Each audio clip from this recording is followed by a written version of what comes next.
the Wake Forest Demon Deacons, who had a bit of a disappointing end to their year last year. They went 7-5 following their 10-win season, which was only the second time they've ever done that in school history.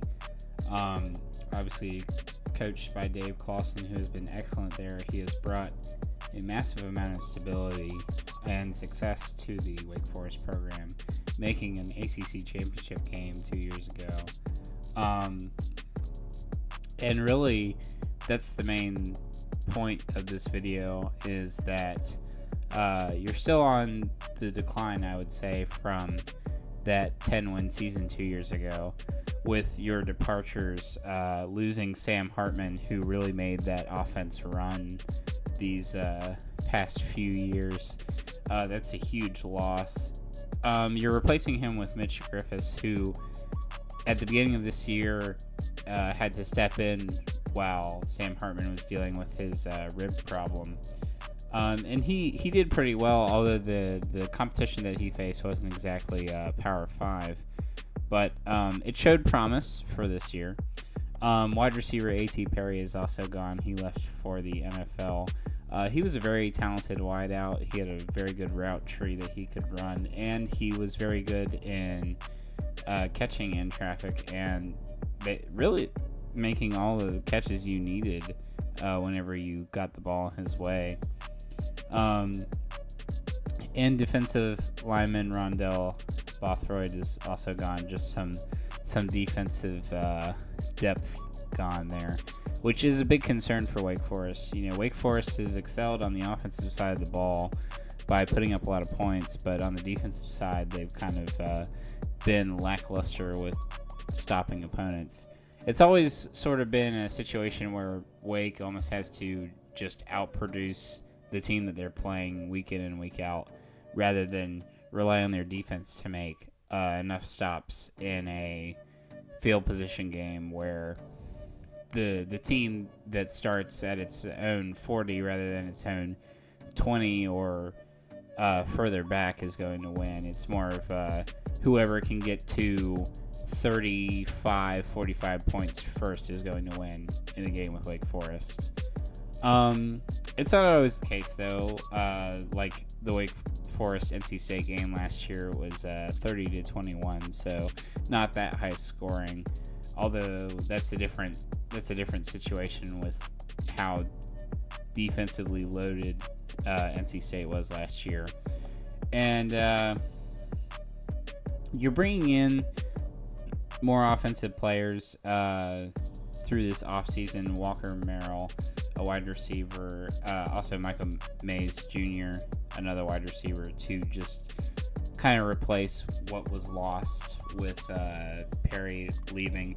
You don't need a quarterback. As I said, Mitch Griffiths, he will do well. I don't think he'll be as good as Sam Hartman, but he definitely knows the offense. He's been studying the playbook the past few years, and he'll be ready for Power 5 competition.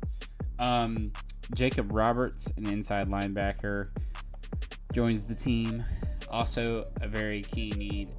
Defense is what needs to be improved at Wake Forest.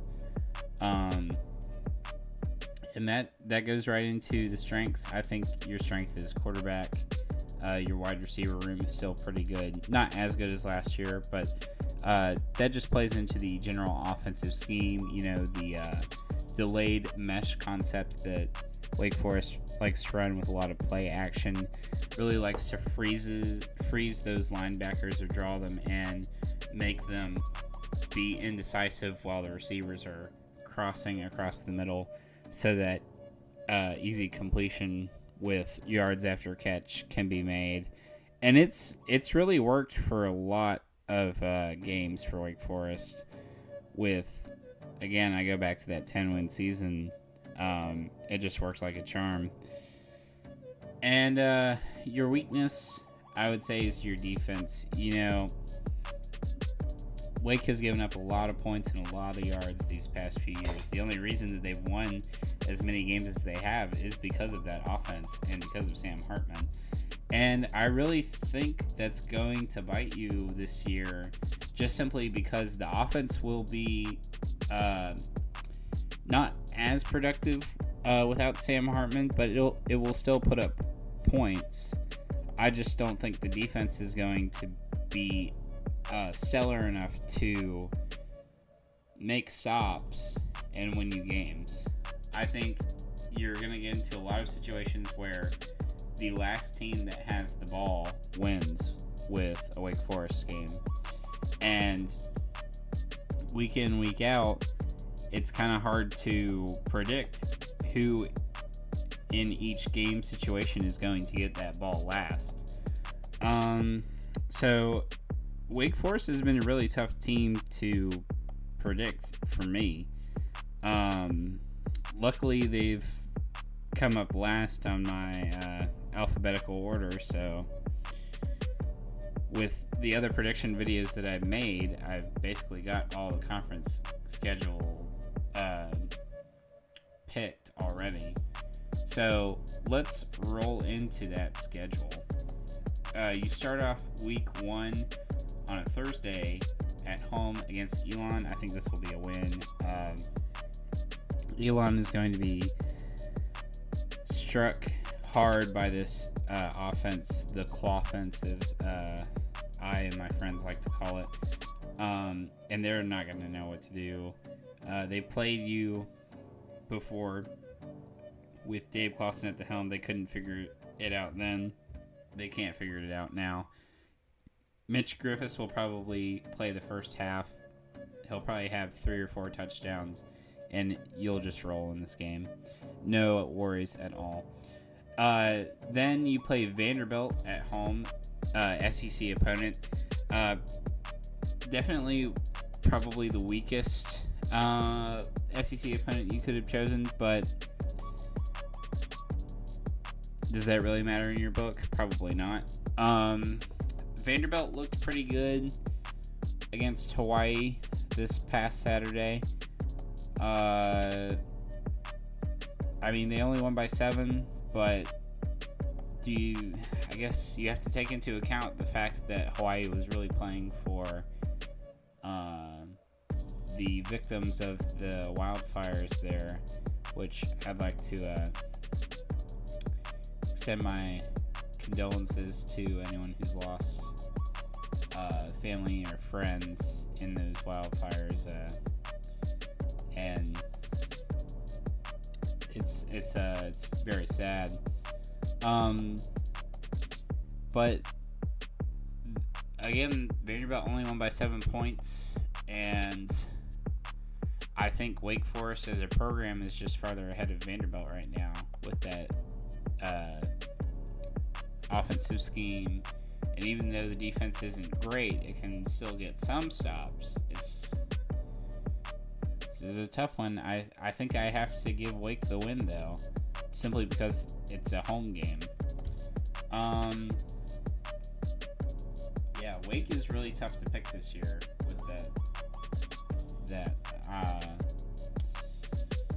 with a solid offense, but a not very solid defense. Then you go at Old Dominion. I think this will be a win. You haven't really struggled against smaller teams with Clawson at the helm. You know, you're not like Virginia Tech that's lost twice to Old Dominion. I think Old Dominion will give you a good game, just because the defense, again, will give up points. But I think the offense will outproduce Old Dominion's, and I think you get the win. I think you'll pull away probably in the second half, maybe late third quarter, early fourth quarter. It'll probably be close up until then. Then you have Georgia Tech at home. I think this is a good matchup of very disciplined teams. Brent Key, his emphasis was running the football and eliminating mistakes. You know, you don't want to shoot yourself in the foot. Georgia Tech sort of in the same position as Wake Forest with a great academic institution that right now isn't really great at football. But Brent Key has something that he's trying to build back towards, which was the excellence that Georgia Tech used to have in the the early to late 90s, not the mid 90s, but the early to late 90s, and then the 1950s, where they were a real football powerhouse. And I think Brent Key is taking the Georgia Tech football program in the right direction. You see what happened last year, and you saw all the times that they shot themselves in the foot early in the season with Jeff Collins still at the helm, and everything that they tried to do was not working. They couldn't execute really at any offensive facet. The defense was pretty good, especially in that first Clemson game last year. They could get stops, but they just couldn't score on offense. Couldn't get anything going. And then Brent Key comes in. He got some wins. He made the Georgia Tech football team look very competent. And the only thing that really stopped him in a few games was, one, the starting quarterback got hurt, and the backup wasn't prepared. Which is, that's debatable on who that's on. Some would say that's on the coach for not having him prepared. And some would say that's really on the player for not stepping up and taking a shot. So, debatable. And then they ran into the number one team in the country, Georgia, on the road. So, is that really the worst thing? You can't judge him too harshly on that. An interim head coach losing on the road to Georgia. They also lost to Miami, but I don't think anyone would say that Georgia Tech, talent-wise, matches up to Miami. And with an interim head coach, I would say the worst thing during Key's run last year with the Georgia Tech football program was that Virginia game. And the only reason that happened was because Jeff Sims got hurt. But I digress. I think Brent Key is taking the Jackets in the right direction. I think they'll be able to run the football. I think they'll still really be good on defense. And I think ultimately that's what gets you in this game, is that Georgia Tech's defense is better than yours. I think they'll be able to score with that run game, ground and pound. And so I got to give Georgia Tech the win. I think it'll be an upset, but it is what it is. And then you head to your bye week, come out of your bye week, and you play at Clemson. I think this is a loss. Clemson, top to bottom, front to back, is a lot better than Wake Forest right now. The real opportunity to beat Clemson for the first time in a while for Wake Forest was last year, and even the year before that, and both times you came up short. Tough loss, very tough. These past 2 years with Sam Hartman really there should have been at least one win against Clemson. And, you saw in that overtime thriller last year that was the game to do it. And it wasn't meant to be. But yeah, Clemson still has a very elite defense, NFL players everywhere. Going to be very hard for a quarterback like Mitch Griffis, who isn't at the same level as Sam Hartman, to ask to be better than, as good or better than his predecessor on the road in Death Valley, which is a very, very scary environment. Then you go on to play Virginia Tech at Virginia Tech. Another program that is trying to reclaim its glory years.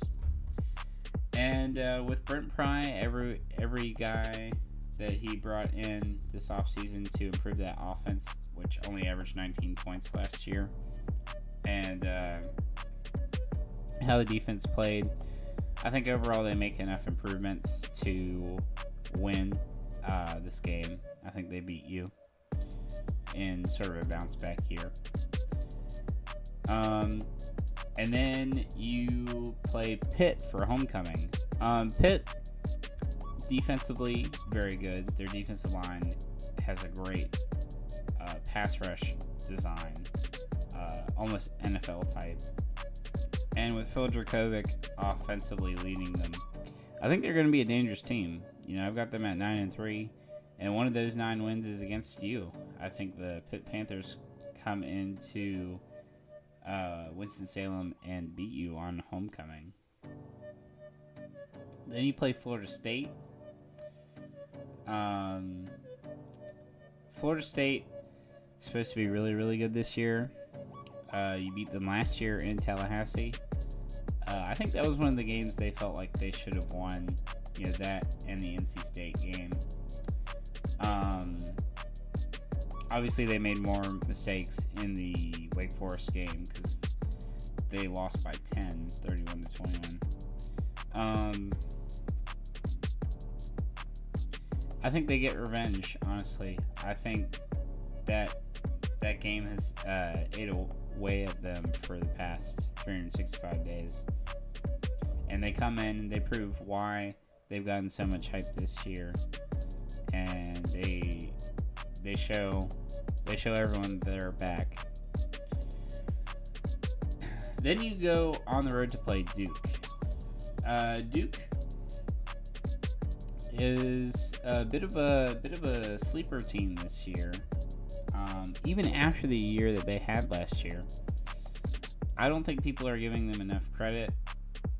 I think they're going to be really good. I've got them at 8-4.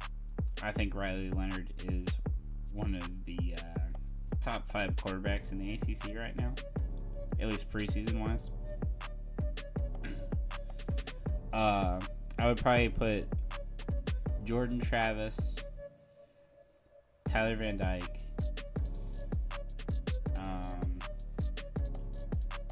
Drake May, obviously. This isn't in any particular order. Riley Leonard. And then I think the 5th would probably be Cade Klubnik. Just based purely on talent that we haven't necessarily seen, but what we know that they can do.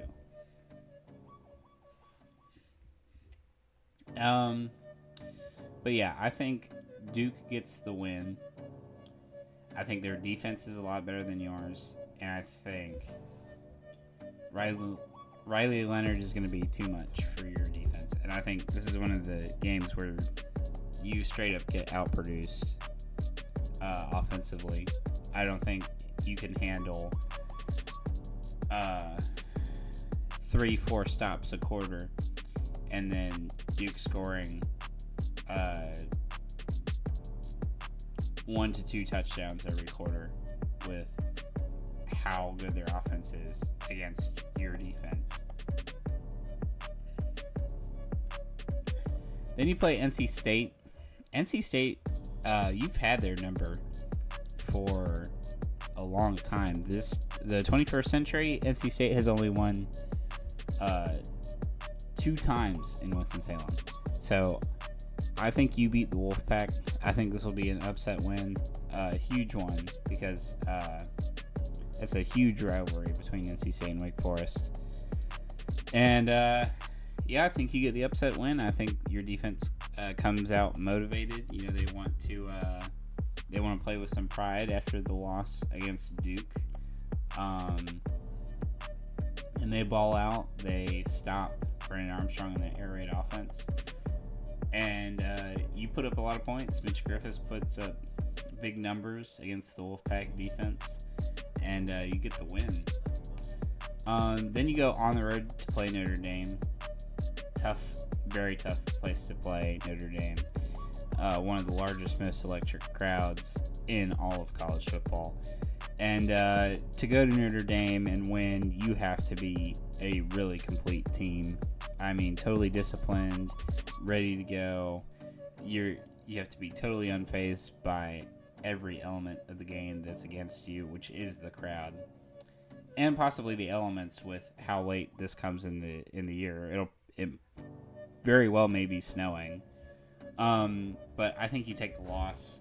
I think Sam Hartman beats his old team. Notre Dame looked really, really good against Navy. Hartman threw 4 touchdown passes. He looked like a Heisman Trophy candidate. And then you finish off the year at Syracuse. Rondé Gadsden and Garrett Schrader, they're back. They did lose quite a few pieces this offseason. You know, their offensive coordinator's gone, but his right-hand man is still there calling plays and keeping that system going. I think they're gonna be a decent team, and I think just talent-wise and scheme-wise, they're gonna be better than you. And I think you lose to Syracuse. So I have Wake at 4-8, winning 1 conference game, going 1-7. I'd like to thank everyone for watching. I'd like to thank everyone who subscribed. We've finally gotten through all the teams before the ACC football season has started. You know, college football is back. The games that we've had so far, they weren't the most entertaining. The Vanderbilt-Hawaii one was pretty entertaining. It was definitely the most entertaining that's happened so far. But, you know, I'm excited. I hope you're excited. Obviously, my predictions don't really mean that much. It's just my thoughts. I have Wake going 4-8. Very well could be that they go 8-4. I'm not a fortune teller or anything. So, take my predictions with a grain of salt. But yeah, I think I will post a video showing my predicted ordered finish. I may or may not. And then I will be out with some more football videos. Most likely prediction videos. So be on the lookout for that. Thank you.